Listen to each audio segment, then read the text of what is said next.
중요하다고 생각하는 팩트입니다. 여기 번호가 있어서 그 번호대로 이미지를 보시면 되는데요. 맨 위에 있는 그 1번은 조 비타민입니다. 그래서 회복을 위한 재생설계 디자인 실행, 살아있는 시스템으로 거주하는 바이오필리아 릴리. 어제도 교수님들이 말씀하시던데 살아있는 소재를 사용해서 내가 집안에서 나도 숨쉬지만 너도 숨쉰다. 그런 개념이 환생이지만 이제 23년, 24년이 되면 실제로 가능하다. 이런 얘기고요. 이 회복을 위한 재생설계 디자인은 해양 전지판, 지열 시스템, 탄소 배출이 없는 재생 에너지를 사용하는 냉난방 시스템, 그리고 조명 시스템 쪽에 굉장히 많이 포커스하는 거죠. 두 번째는 뷰티 어그리컬처. 여기 이제 그 뷰티 코스메틱 쪽에 관심이 있는 분들은 조금 재밌게 들으실 수 있는데요. 최근에 From Farm to Bottl이라고 해서 그 유명한 브랜드들, 아니면 우리나라 브랜드도 그렇고 다 자기네들만의 그 미용, 그 스킨케어 제품을 만드는 성분의 텃밭들을 가지고 있어요. 여러분 그거 아세요? 여러분 사용하시는 그 화장품 안에는 벤젤이라고 하는 방부제가 있습니다. 그게 많이 들어가면 치명적이고 적게 들어가면 화장품은 썩지 않아요. 그거를 안 넣으면 화장품은 한 3, 4일 만에 다 변질돼요. 모르셨죠? 다 들어가 있어요. 아무리 비싼 막 100만 원짜리 스킨케어에도 그건 들어가 있어요. 그런데 지금 여기서 어떤 얘기를 하냐면 넣지 말자. 아예 아무것도 넣지 말자. 지금 그 크림 뷰티가 약간 그 스타트라고 보이는데요. 솔루션은 딱 하나 있습니다. 포장 용기를 혁신으로 개발하는 거예요. 바깥에 있는 바이러스가 안으로 들어가지 않게끔만 만드는 거예요. 그래서 그런 용기를 아주 잘 만드는 곳이 도구들입니다. 엄청 비싸더라고요. 용기 하나가. 그래서 우리가 화장품 담고 소분하고 그러면 엄청 비싸겠다는 생각이 드는데 그런 시장이 이제 오니까 지금 보시는 뷰티 어그리컬처는 바로 그런 미래에 포함이 되는 부분들이라고 할 수가 있습니다. 미용 산업이 농업을 장려하는 굉장히 독특한 융합 버전이죠. 미용 산업이 농업을 장려하고 그리고 그 안에서 그 아주 퓨어한 성분들을 재배하고 그리고 이 자체가 리제너레이티브 인그리디언트라고 하는 굉장히 고부가 가치의 제품을 만드는 거죠. 벌써 저희가 이제 이런 거 분석하다 보면 소비라는 게요. 먹는 거, 입는 거, 바르는 거 이게 다 싹 다 만듭니다. 근데 지금 이 안에 벌써 먹는 거, 바르는 게 두 개나 들어간다라는 건데 이제 라이프 스타일 자체를 바꿔놓는다라는 거죠. 세 번째, 밑에 이렇게 보시는 이 부분은요. 그 리제너레이티브라고 하는 디자인 센터를 지금 다들 조금씩 막 생기고 있어요. 기존에 우리가 디자인 센터 그러면 뭐 그린 디자인 센터, 뭐 무슨 디자인 센터 이러잖아요.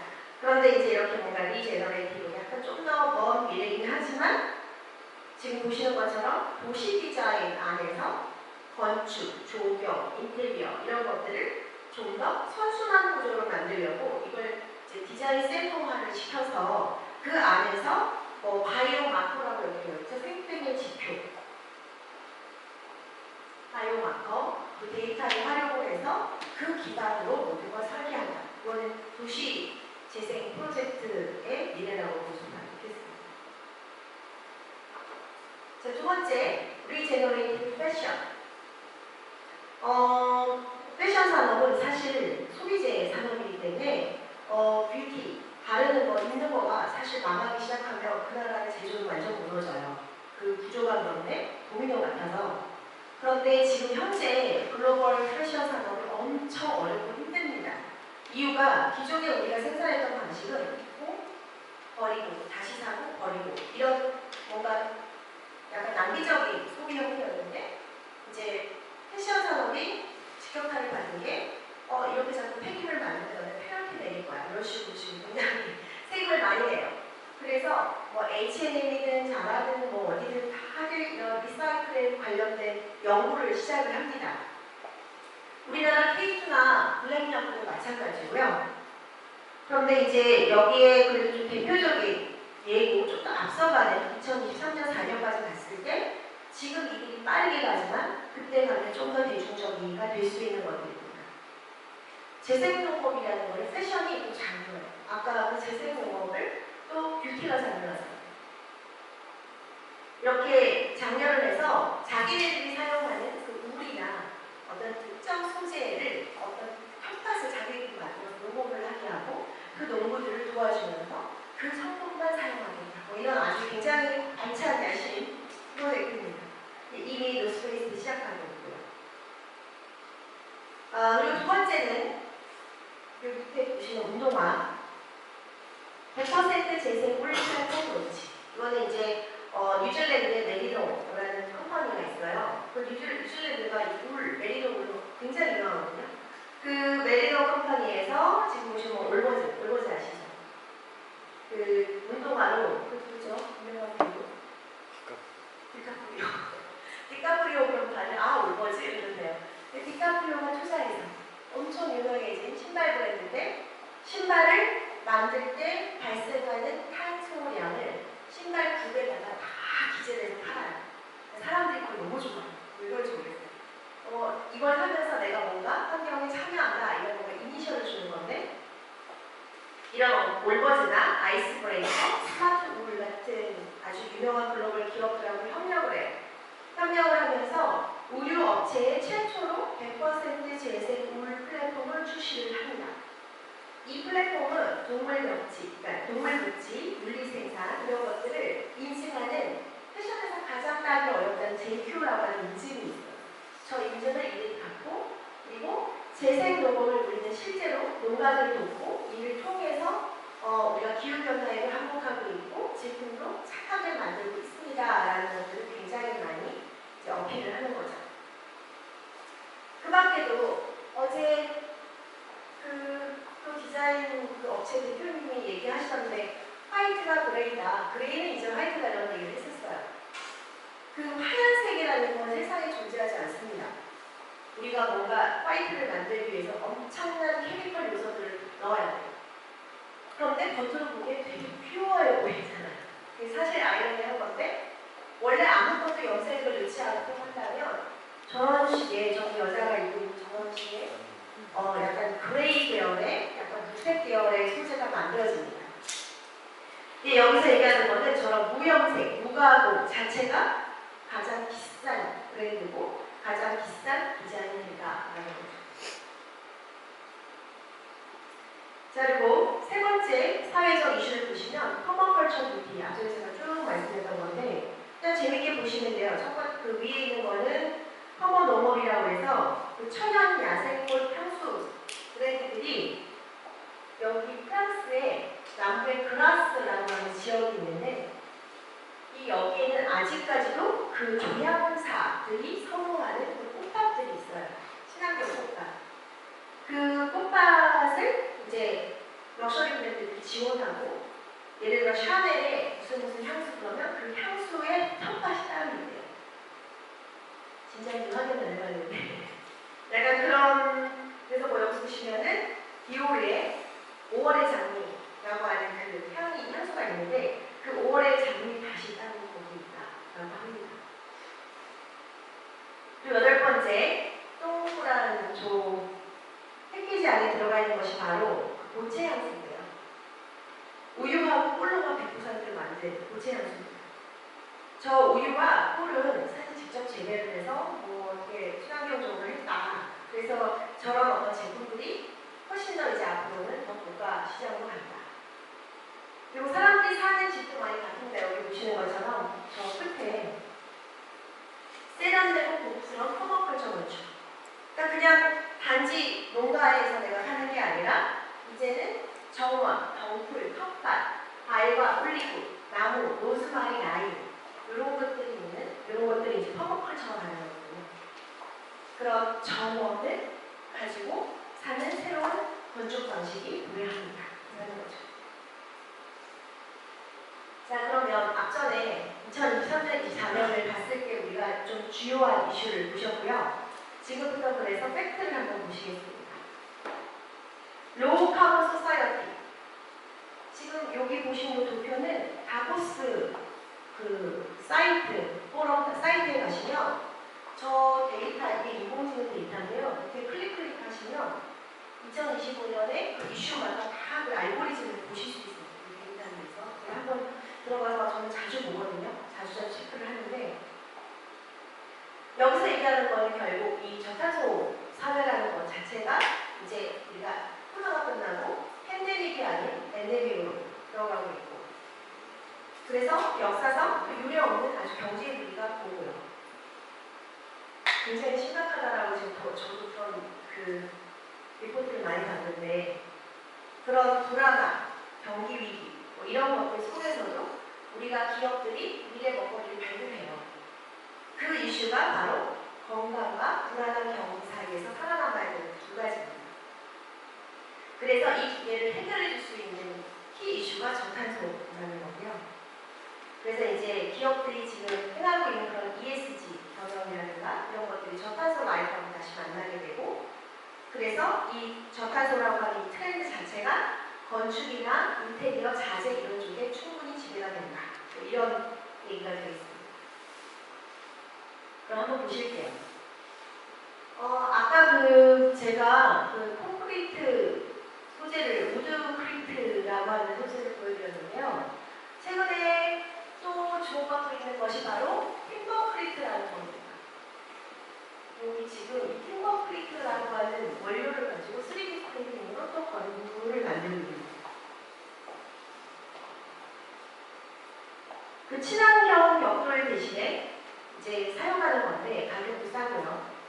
콘크리트와 톱밥을 썼습니다. 그리고 기타 등등 문제, 펄프나 이런 폐기물들을 나무 섞어서 일반 콘크리트보다 가벼워서 운송 비용도 저감이 되고요. 사용 후 재사용하기 위한 리사이클링을 하는 겁니다. 그리고 두 번째는 재생용호 성분의 탄소 중립 인증 스킨케어. 알키다라고 하는 브랜드가 이미 시작을 했는데요. 이들이 자기들이 이제 탄소 중립 인증을 받기 위해서 실현하는 것들이 있습니다. 지금 여기 보시는 것들은 아마 제 생각에는 이렇게 이제 23년, 24년 되면 그런 생활 건강 제품이나 아니면 뭐 뷰티나 먹는 음료나 이런 쪽에서 이제 저런 어떤 ESG 전략을 쭉 짜실 것 같아요.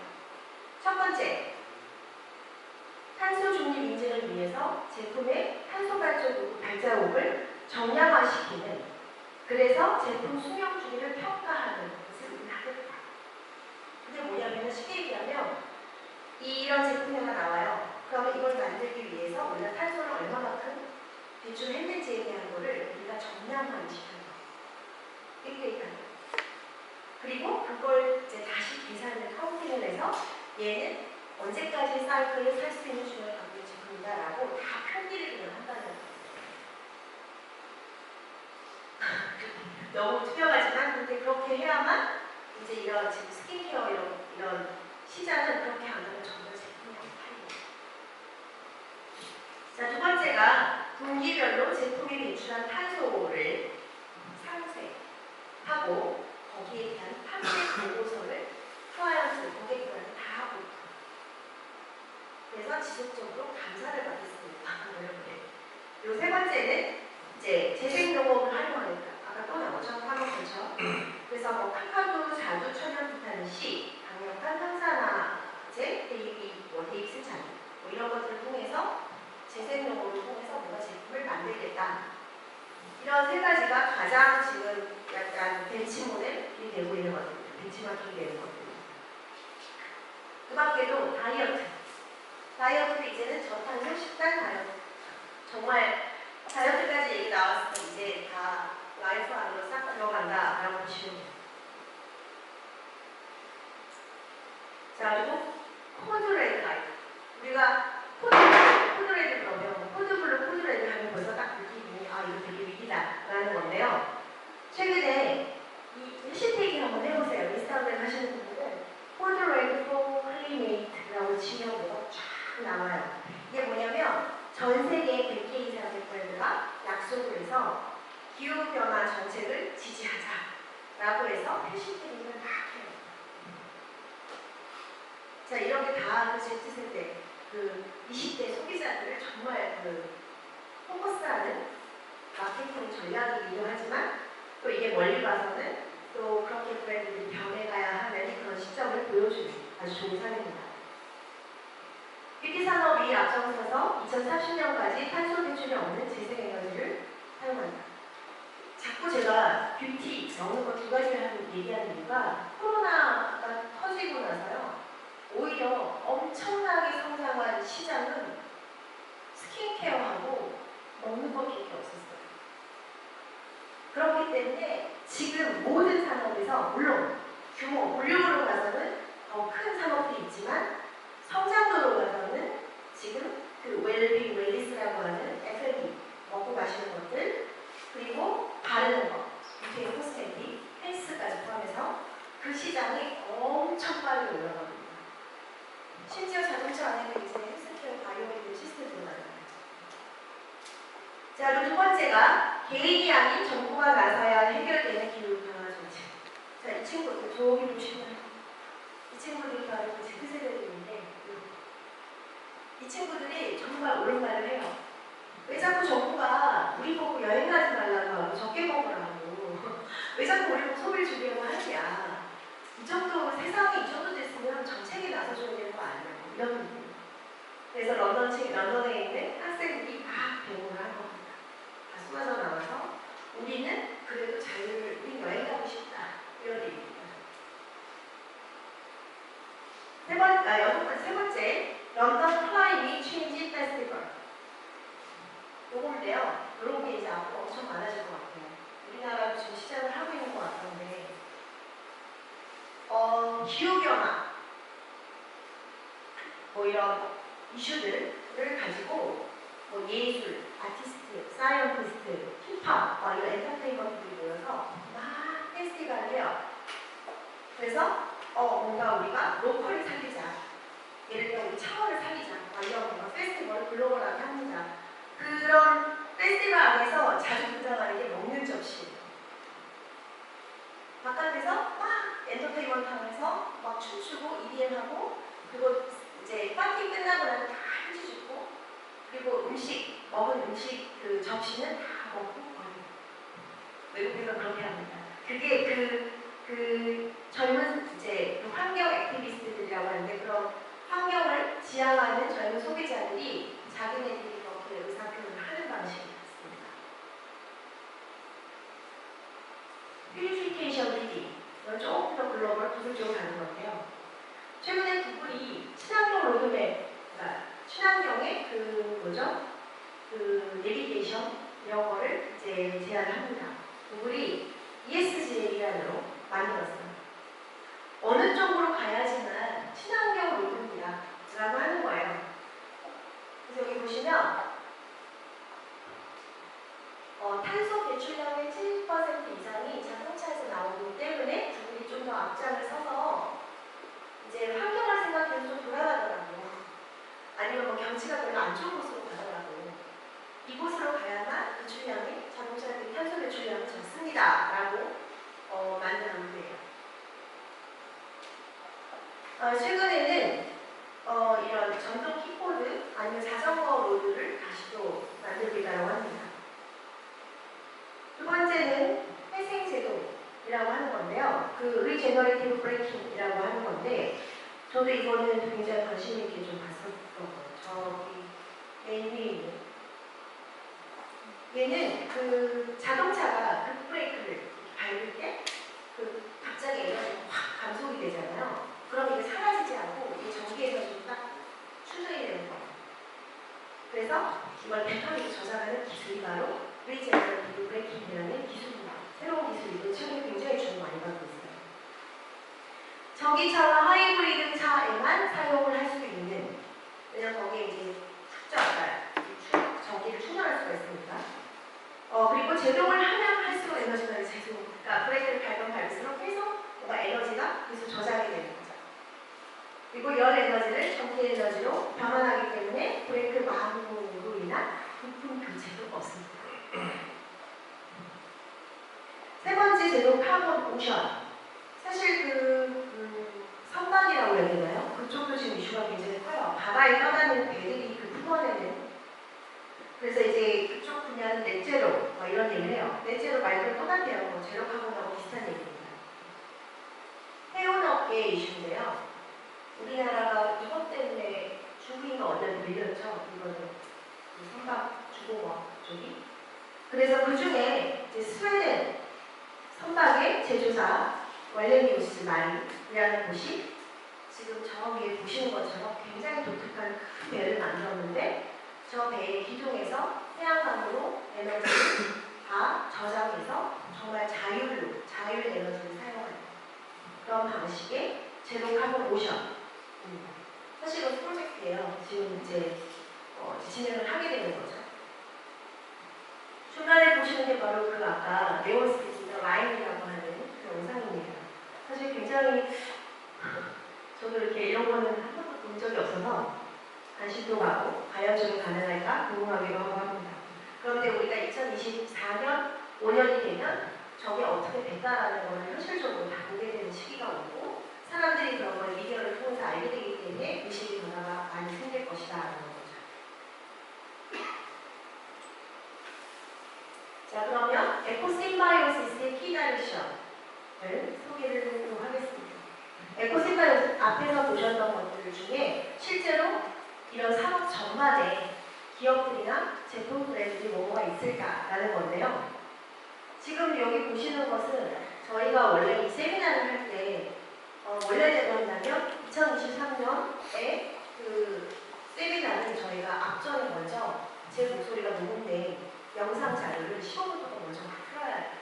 그리고 그걸 보시고 보시는 건데 지금은 시간상에 조금 문제가 있어서 2013년에 이미 지금 보시는 것처럼 위스퍼 헤리티지라고 하는 이런 예측 트렌드가 들어와 있었어요. 이건 뭐냐면 하이엔드라고 하는 럭셔리 위에 있는 하이엔드라고 하는 소비나 그런 라이프가 오히려 화려하지 않다라는 거였어요. 이제 앞으로는 화려한 게 하이엔드가 아니다. 오히려 환경을 생각하고 지속 가능에 대한 실천을 앞서하는 것이 하이엔드다. 실제로 지금 그렇게 다들 하고 있습니다. 그 다음에 어떻게 될까라고 하는 제품. 이제 그래서 항상 그렇잖아요. 그 약간 선행하고 대기업이나 글로벌 기업이 선행하면 그 다음이 매스마켓으로 쫙 들어오는 그 메시지 보시면 조금 특이한 거는 지금 요 포모아라고 하는 프랑스어로 포모아, 그러니까 영어는 포미라는 뜻인데 저 스킨케어는요 되게 특이한 게 사람의 피부 타입대로 만들어진 게 아니고 창원, 부산, 제주도, 서울의 일조량 그 지역의 일조량과 습도 이런 것들을 데이터화해서 그 세럼을 만든 거예요. 예를 들어서 내가 서울에서 일을 해요.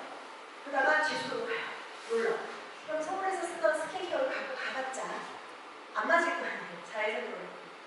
그런데 이 화장품이 이제 젊은 스타트업 친구들이 다 하는 겁니다.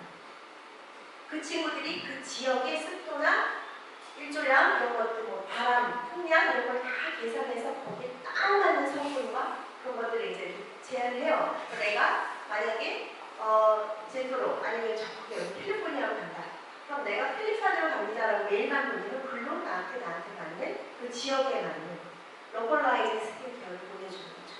그래서 엄청 투자를 많이 받고 있습니다. 저는 저런 스타트업은 정말 투자를 많이 해야 된다고 생각을 합니다. 개인적으로.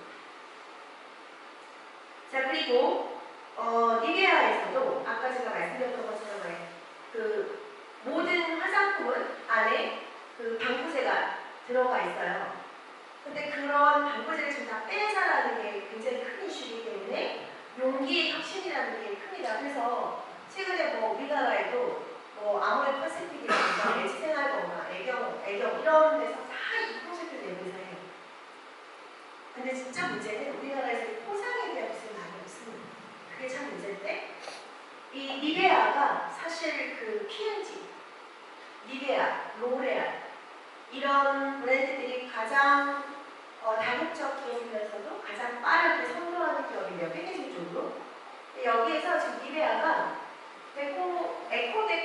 에어로졸이라고 하는 에어로졸을 만들었어요. 그래서 여기는 여기 보시면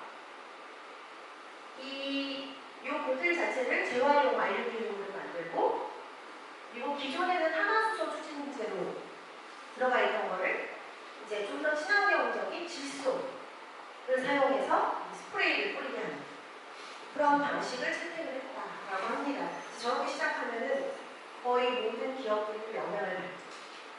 그 밖에도 재밌는 거는 저 끝에 있는 먹다가 마시다가 먹어도 되는 컵이에요. 아이스크림 같은 거 담아서 가다가 그냥 아삭아삭 먹을 수 있는 쌀겨와 그 설탕으로 만들어진 것. 그 밖에도 좀 재밌었던 것은 넷째로 맥도날드 이 두 가지네요. 맥도날드는 참 욕을 많이 먹습니다. 한솥에서 엄청 많이 먹어요. 근데 이 맥도날드가 자기네들이 뭔가 이런 사회 ESG를 실천하기 위해서 우리는 풍력 터빈과 태양열 패널과 재활용된 IT 장비와 커피콩으로 만든 사이즈 이런 것들을 활용한 이런 매장 하나를 지금 만들었어요. 실제로. 그래서 거기 가면 모든 게 다 재활용이고 그 바이오 폴리머 다 그렇게 돼 있다라고 합니다. 근데 딱 하나밖에 없습니다. 많이 힘들어야 되겠죠. 자, eatable and low waste 기억나시죠? 먹을 수 있고 좀 적게 버리자라고 하는 컨셉입니다. 이게 이제 오히려 현실적인 대안이 될 수가 있는데요. 2023년도에 제가 제안했던 트렌드는 패키징 쪽에 혁신이 엄청 많아집니다. 왜냐면 그렇게 안 바꾸면 정말 페널티가 많아지기 때문에 가격도 가격이지만 기업들이 이런 뭐라고 그러죠? 인컴의 문제가, 매출의 문제가 생겨요. 그래서 이제 이렇게 뭔가 자체적으로 연구하거나 이런 소재나 원료나 이런 것들 발굴하는 게 지금 가장 중요하거든요. 당장 만들기 전에 이걸로 할 수 있는지부터 발굴을 막 해야 됩니다. 그래서 원료 쪽으로 많이 하는데 23년도에 제가 파이토 뉴트리언트 패키징이라고 제안을 하는데, 파이토 뉴트리언트라는 거는 컴포스터블이라는 건데요. 우리가 생분해는 말 그대로 이 페트병 안에 비보모 같은 그런 박테리아 넣어서 딱 버리면 적당한 온도와 습도만 만대가 이렇게 그냥 생분해가 돼요. 그런데 나중에 토양을 오염시킬 수도 있는 거예요. 산성이기 때문에. 그런데 파이토 뉴트리언트라고 하는 거는 그때 이 안에 씨앗이나 뭔가 영양을 넣어서 얘가 그 속에서 다시 꽃이 피고 나무가 자라게 하는 그런 어떤 영양소를 집어넣는 기술입니다. 우리나라에는 없어요. 이태리라고 일본 쪽에만 있어요. 지금 현재. 이 컴포스터블이라고 제가 앞전에 말씀드렸던 거는 조금 달라요. 컴포스터블은 그냥 이제 썩으면서 영양분을 주는 정도. 파이토 뉴트리언트는 뭔가 자라게 해요. 정말 서큘러입니다, 이거는. 그래서 이런 2023년에 저희가 파이토 뉴트리언트라고 하는 패키징에 대해서 이것들에 대한 발굴이나 R&D가 많아집니다. 라고 제안을 했고요. 지금 보시는 그것이 확장이 된 라이프입니다. 그래서 보시면 멜버른, 스카이파, 호주 멜버른에는 이 기업 이름이 이 기업이 하나 있는데요. 안 보이는데. 이 기업이 저렇게 옥상마다 정원을 만들어주는 기업이 있대요. 스타트업이에요. 그래서 이 스타트업들이 워터 에피센스, 그러니까 워터리스라고 하는 거 있죠? 물을 적게 쓰는 거. 워터 에피센스하고, 그 다음에 도시 오아시스, 이런 것들을 만들어주는 스타트업이고요. 이렇게 했을 때, 저런 전체적으로 연간 5톤 이상의 식품을 생성할 수가 있고, 그리고 여기 보시면 지속 가능한 도시의 녹화를 만들 수가 있다 하는 건데, 지금 이 이슈는 제가 어제도 말씀드렸는데 11월 둘째 주에